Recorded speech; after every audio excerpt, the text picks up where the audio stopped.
Hey guys, welcome back to our YouTube channel Financeable. Today in this video, let's learn about how to share invoice on Wise. So let's get started.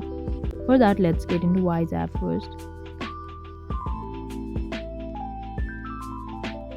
And here we'll be able to see that we do not actually have the option to share invoice.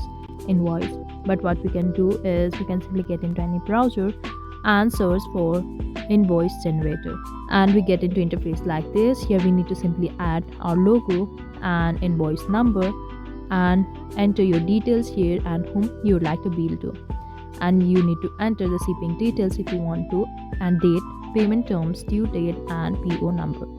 Once all of the information is done, enter the amount, and if there are a list of items, simply click on line items here in this plus icon and you can add more. You can add notes, terms and conditions, and you can convert and add discounts and savings as well. Once all of this is done, we need to simply click on save defaults and click on download to download this invoice, and finally send it to the person you'd like to share it to. So that was all. I hope you liked the video. Please do like and subscribe. Thanks for watching.